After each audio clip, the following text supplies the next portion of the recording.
¿Qué significa eso? Este código de problema de diagnóstico, DTC, es un código genérico del tren motriz, lo que significa que se aplica a vehículos equipados con OBDI. Aunque genérico, los pasos de reparación específicos pueden variar según la marca, modelo. Los sensores de detonación se utilizan para detectar la detonación previa del motor, detonación o PIN del motor. El sensor de detonación paréntesis que abre KS paréntesis que cierra suele ser un sensor de 2 cables. Se suministra una referencia de 5 voltios al sensor y hay una señal de retorno del sensor de detonación al PCM, módulo de control del tren motriz. El cable de señal del sensor informa al PCM cuando se produce un golpe y en qué grado de gravedad. El PCM retrasará la sincronización de la chispa para evitar la detonación previa. La mayoría de los PCM tienen la capacidad de aprender tendencias de golpes de chispa en el motor durante el funcionamiento normal. Si el PCM determina que el golpe está fuera de lo normal o que el nivel de ruido es anormalmente alto para el sensor de golpe almohadilla 3 en el banco 1, P032D puede establecerse. Si el PCM detecta que el golpe es severo y no puede eliminarse retrasando la sincronización de la chispa, P032D puede establecerse.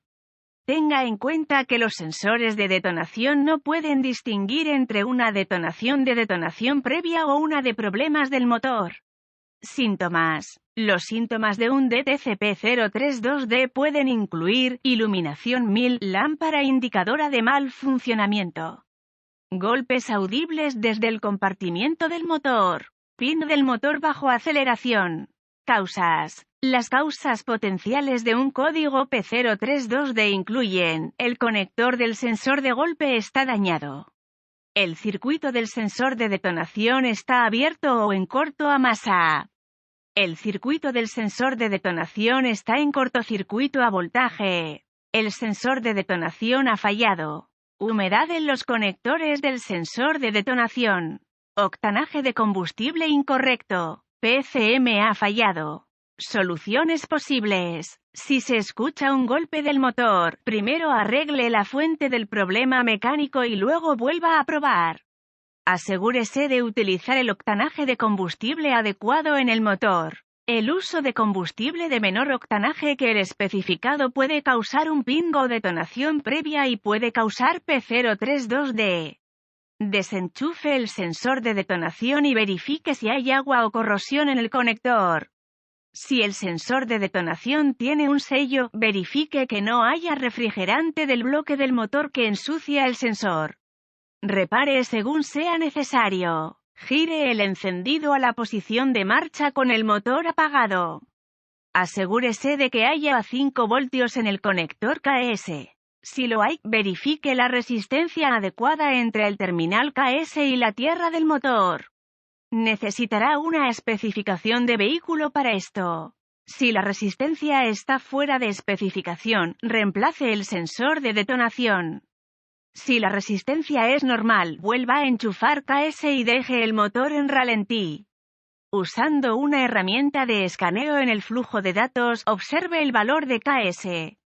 ¿Indica que hay un golpe en inactivo? Si es así, reemplace el sensor de detonación. Si el sensor de detonación no muestra detonación al ralentí, toque el bloque del motor mientras observa la señal de detonación. Si no muestra una señal que corresponda con los grifos, reemplace el sensor de detonación.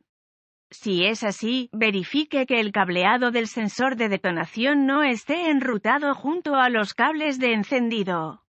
Si no había 5 voltios presentes en el conector del sensor de detonación mientras estaba desconectado con KO llave con el motor apagado, luego regrese al conector PCM.